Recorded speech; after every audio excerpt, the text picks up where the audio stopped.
Assalamualaikum warahmatullahi wabarakatuh. Bertemu lagi dengan saya Herman Jambek. Kali ini saya akan membahas tentang tujuan manusia diciptakan. Tapi sebelumnya seperti biasa, yuk mari kita ngopi. Ngobrol perihal iman, ngobrol perihal Islam. Luar biasa. Ini saya dapat kiriman dari saudara dari Pak Jul dari Medan. Terima kasih kiriman kopinya.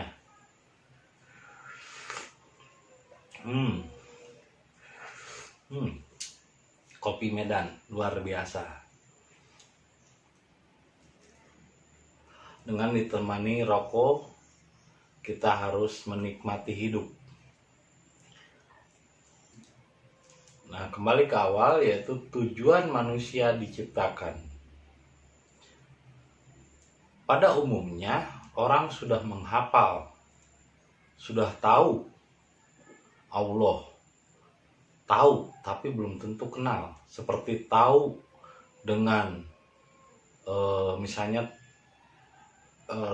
Presiden Amerika, Donald Trump tahu, John F. Kennedy tahu, tapi belum tentu kita kenal. Banyak orang yang tahu Allah, tapi belum tentu dia kenal dekat. Nah, begitupun dengan tujuan manusia diciptakan. Banyak orang yang sudah tahu bahwa tujuan manusia diciptakan itu untuk beribadah. Hanya permasalahannya di sini kita lihat dulu dari awal. Tujuan manusia diciptakan itu untuk apa sebetulnya? Karena kalau dipikir-pikir, kalau kita menggunakan pikiran atau menggunakan rasa, Allah itu sudah maha segalanya. Tuhan itu sudah maha. Dia tidak butuh bantuan. Dia berdiri sendiri. Lalu untuk apa manusia diciptakan dalam alam semesta ini diciptakan? Ternyata Allah butuh saksi. Butuh saksi atas kebesarannya. Allah butuh saksi bahwa aku yang menciptakan. Aku Maha Rahman Rahim. Sehingga diciptakanlah makhluk. Jadi Allah butuh kesaksian. Ya, tugas manusia pertama itu sebetulnya justru bersaksi dulu. Setelah bersaksi, maka dia akan bersyukur. Dengan bersyukur itulah dia akan beribadah. Jadi, poin yang terpenting itu adalah bersaksi dulu. Nah, bersaksi itu bahasa Arabnya adalah syahadat. Syahadat. Jadi yang terpenting dari ibadah itu syahadat dulu. Sudahkah kita bersaksi? Sudahkah kita menyaksikan? Menyaksikan di sini bukan dengan mata, bukan dengan telinga, bukan dengan menghafal, bukan dengan tahu, tapi dengan rasa yang kita alami, dengan pengalaman. Nah, jadi yang terpenting sebelum Anda mengenal Allah, sebelum Anda beribadah, maka Anda harus bersaksi dulu, harus menyaksikan. Lah bagaimana kita beribadah kepada sesuatu yang kita sendiri tidak pernah menyaksikan? Ini beribadahnya berarti nggak jelas. Beribadah kepada sesuatu yang kita sendiri tidak menyaksikannya.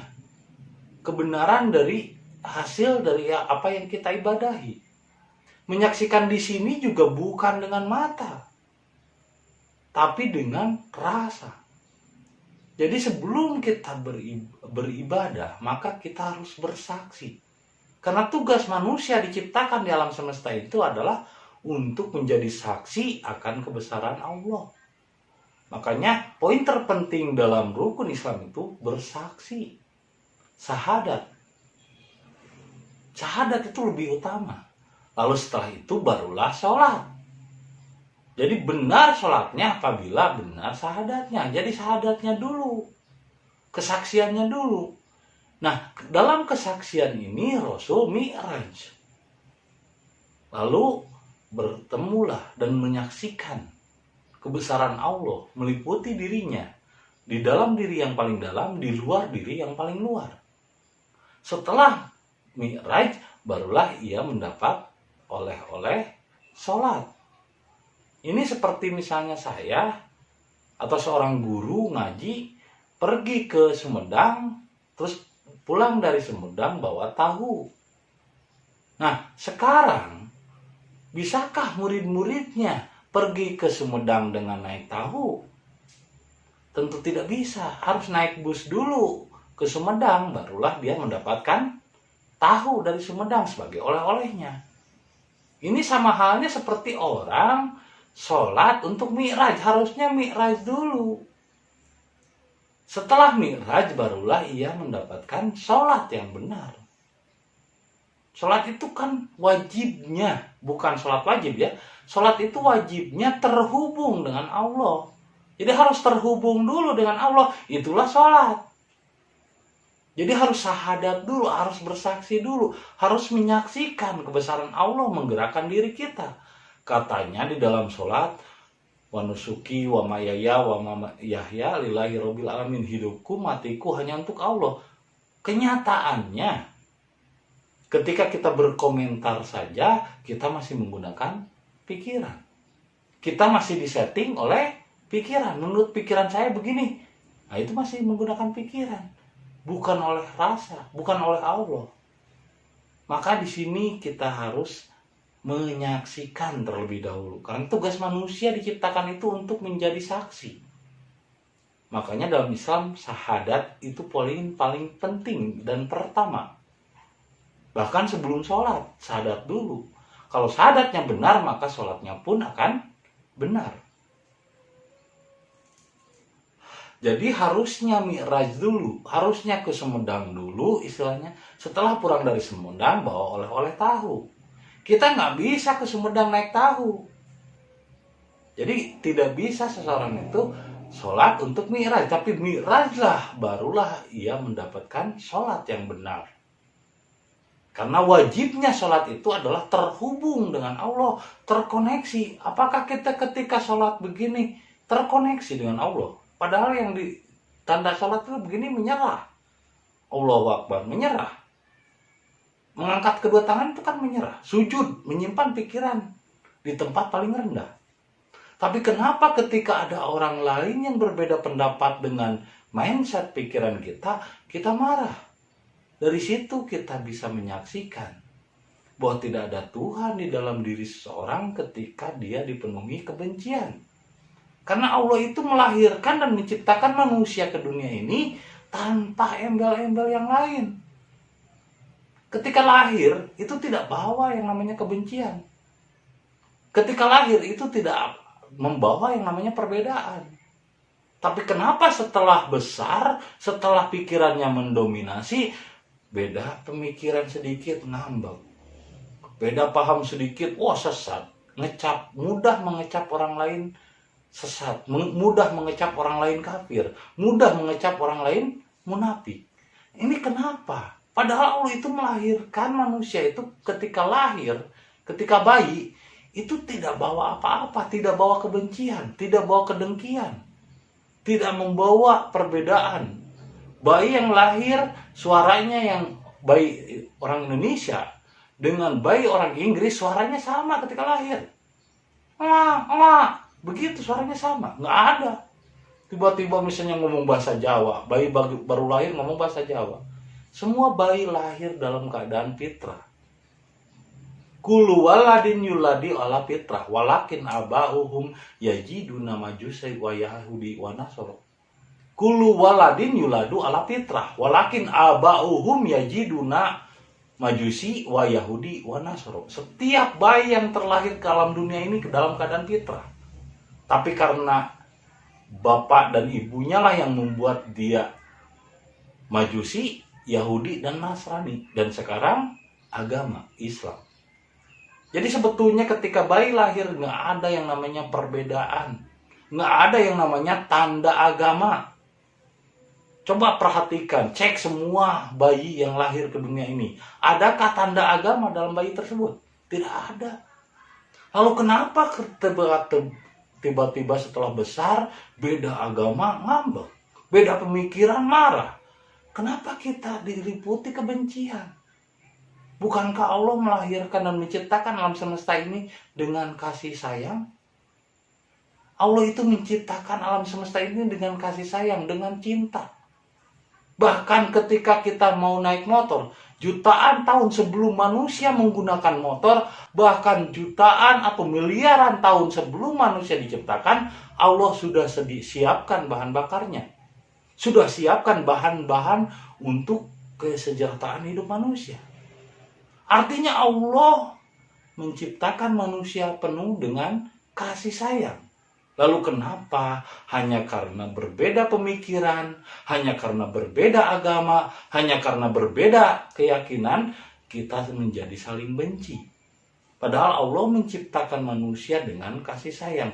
Maka di sini kita bisa menyaksikan bahwa manusia sudah tidak menyaksikan, sudah tidak beribadah, sudah tidak berserta Allah di dalam dirinya. Karena kalau ada Allah berserta di dalam hidupnya, dia akan penuh kasih sayang. Walaupun berbeda agama, walaupun berbeda keyakinan, walaupun berbeda bangsa.